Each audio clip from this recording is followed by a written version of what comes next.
Alrighty, everybody. So for today's video, we got two more left. I'm just gonna combine this one together. This one's gonna come out on Saturday. Again, I do apologize that I'm not able to live stream this weekend. Again, I will be going to a wedding, so that's why I will not be here recording videos and other things like that. So, like I said, I do apologize that I'm not giving you guys the usual live stream, which I love to do, but unfortunately I will not be here, so I'll be making these videos instead. So we're going to talk about two stories today. We're going to talk about the Ricky Rubio highly likely to return to Cleveland, and then of course Steve Nash potentially coming back to the Brooklyn Nets. So before we get started on these last two stories, please remember to hit that like, share, and subscribe button if you're new to the channel. Remember, the more likes, the more subscribers, the more that this channel can grow and develop. And again, we are trying to create a community of sports lovers, some people or everybody can enjoy sports. Doesn't matter what you associate with. It doesn't matter who you are, what you do. If you love sports, we want this to be the channel for you. So like I said, please remember to hit that like, share, and subscribe button so you can make sure that you share this with people that also have that same feeling as well. So let's get started with our first story. Ricky Rubio likely to return to Cleveland. So a return to Cleveland depends on several key factors. It's too soon to say one way or the other, but Ricky Rubio enjoyed his time in Cleveland, and his good buddy Jose Calderon is in the front office. The Cavs likely like Rubio just as much, if not more. They never doubted his importance, but there was ever a question of team regression answered that emphatically. Rubio went down in late December, prompted the Cavs to put him in the Levert deal, using the expiring contract as a trade chip, and they haven't been the same since the injury, and I do agree with that. I think Ricky Rubio inserted into that lineup with Marketing, with Allen, with Mobley, with Garland, and Rubio playing together with Sexton coming off the bench. I think that was such a great matchup. It was the reason why I think JB Bickerstaff did an amazing job as to why this team actually played really well going into the Decembers. You know, they were top four in the East, and then obviously those injuries, and then the Garland injury as well derailed this team to what I think it could have been. And that's the thing that sucks about the NBA, or well, really sucks about the NBA is the injuries. But what sucks about Rubio going down is that I think without his passing ability, without getting guys like Mobley, without getting guys like Allen, without getting guys like Marketing great looks through his penetration and dribbling, along with the guy like Garland, who's a shot creator and can create shots on his own and also create for others. He's like a Steve Nash to me. Garland reminds me so much of like what a more athletic, more free moving like Steve Nash would have been in terms of being able to just like, attack the paint, but not go all the way and finish, not all the way to pull up, but just like, you know what? I don't like what I saw there. I'm going to go around this time and see if I can't find another option. And also having Rubio there as a ball mover and a distributor also helps that team as well. And you could clearly see that that's what the recipe was for Cleveland success. And like I said, it sucks that he had to get injured. It sucks that we couldn't see this team to its full potential, because I think it really could have been a top four team. But unfortunately, the injuries kind of caught up with them, and we're here where we're at right now due to the fact that the injuries have done that. But I think if I'm the Cleveland Cavaliers, I would look to sign Rubio. I know it's an ACL tear. I know that that's kind of a huge, I would say, really, like a really bad situation. But I think Ricky Rubio is a great addition to the Cavaliers team. If not, I do like what the article says here from the Cleveland Plain Dealer. The fact that they would go for a guy like Tyus Jones, who I think kind of reminds me a little bit of what a Ricky Rubio is. I think Tyus Jones is a very underrated point guard. I think he could be a potentially great guard inserted into the lineup. Whereas you can bring Colin Sexton off the bench, kind of be that scoring guard that you need him to be. And then, of course, you have Garland as well. And so that to me is kind of where I think that where the Cavaliers should go. Because, like I said, I think this roster really had the potential. I think Mobley is a lot better than I even realized. Like, again, I was a guy that was like, yeah, maybe, he could be a Jaren Jackson Jr., but you can clearly see that he is a lot better. And I just think the potential with Mobley is just sky's the limit. And, with the three big man lineup where you're trying to be long, athletic, grab rebounds so you can give yourself more opportunities to score the rock, you can clearly see that that's the strategy they want to go for. And JB Bickerstaff has his work cut out for him depending on what happens with the situation. Do you bring back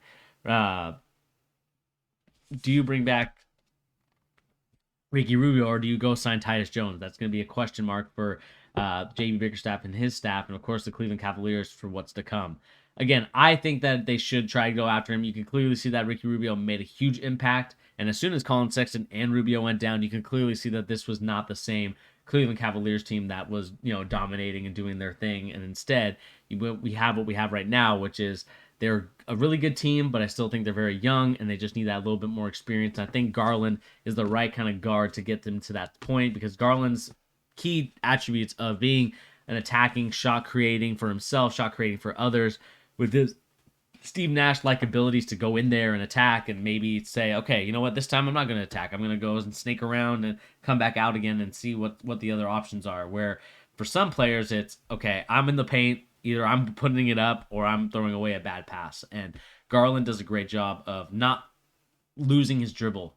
And that's something that, a lot of high school kids struggle with. And again, I know these are NBA players. They're going to be doing a lot more different things and probably a lot better things. But I just think it's a rare skill to have as well, or not a rare skill, but a rare thing for a player to have sometimes, is that ability to not overcommit and over dribble, and just kind of just go in the paint and be like, well, nothing's there. I'm just going to hold on to the ball and try to kick it out. And then you get a turnover, fast break for the other team, and that's how they score their points. But I think a guy like Rubio, I think a guy like Tyus Jones and Darius Garland together could be a lethal combo. So let me know, if you are Cavaliers fans, what you guys think of Ricky Rubio potentially returning back to the Cavaliers. Would it be a good signing by the Cavs, or do you think that they should go in another direction? Let me know in the comment section down below. And speaking of Nash, who I kind of compared Darius Garland to, let's talk about Steve Nash, the coach.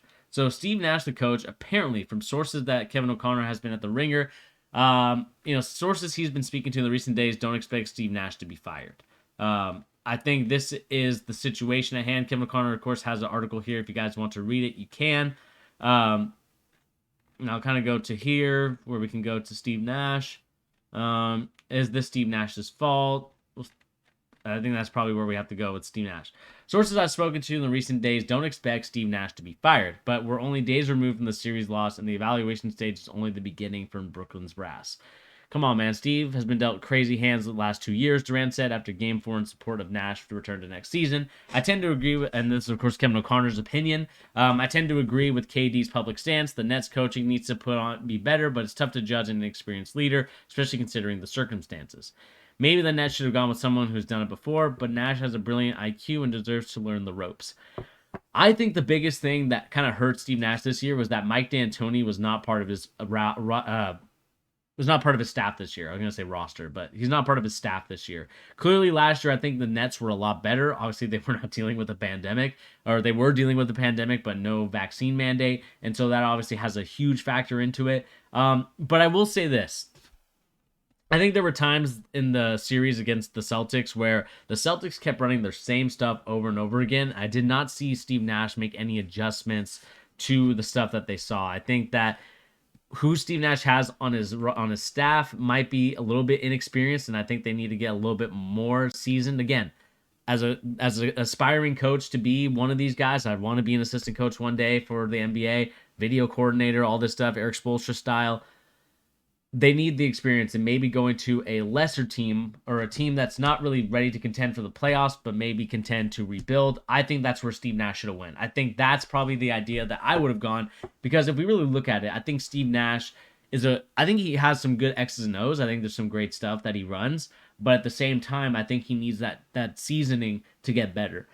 It's the reason why, there's a lot of assistant coaches that, take many years to come and then become the head coach. It's very rare that a coach will go instantly from, being a consultant for the Golden State Warriors to now being the head coach like Steve Nash did. And again, I think that for Steve Nash, I think he just needs to join a different team. Not saying I want him fired because he's a bad coach. I just think he needs a little bit more experience, more seasoning. I think I like some of the stuff that he does, but I think he needs to learn the ropes at adjusting. I think Steve Nash is a great player. He has a great IQ, but there's times where Steve Nash, the player versus the coach, it's a totally different disconnect. I mean, there's a reason why Magic Johnson was never the greatest coach, right? Or there's a reason why Michael Jordan never coached, because when you are so good at what you do, you are blind or not realizing the fact that there may be some players that will never get it the way that you do. And that's just the reality of it when it comes to maybe Steve Nash's understanding of a team. You're not going to get Claxton to shoot 80% from the free throw line. You have to just minimize the damage of him shooting free throws, so that way you can find a way and a chance to win. And again, maybe that's an outlier, the way that he missed all those free throws, but at the end of the day, we have to really look at the situation at hand when it comes to Steve Nash and really find out, like, why are the adjustments not being made. But at the end of the day, it really comes down to what happened between Kevin Durant and Kyrie Irving on an Instagram Live 2 seasons ago when they officially joined the Brooklyn Nets.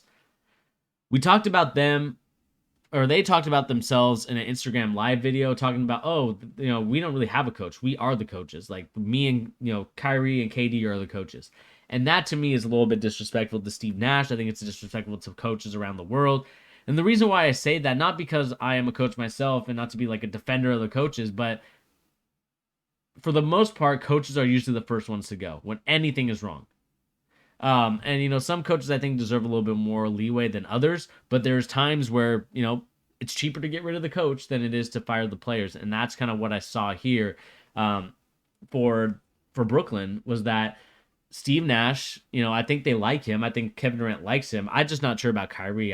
The connection between Kyrie and Nash is a little bit different. I'm not sure who, as a coach, Kyrie would respect, because I feel like there's times where Kyrie will just kind of go out of disconnect. He did that in Cleveland. He did that with Brad Stevens, and I can clearly see that he did that with Steve Nash. And I think that it's really hard to coach Kyrie Irving sometimes, and I think anyone can agree with that. Kyrie Irving is an artist. He calls himself an artist, and when he plays on the court, you can see why. He is a great artist. You can see that he does a lot of things on the court that are a lot different.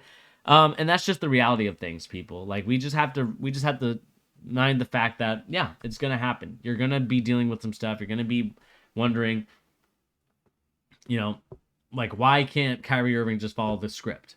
Because as an artist, you don't have a script. You are the script. You create the script. And so if I was to say, like, Steve Nash, should he be fired? I think he should be fired. Is it his fault?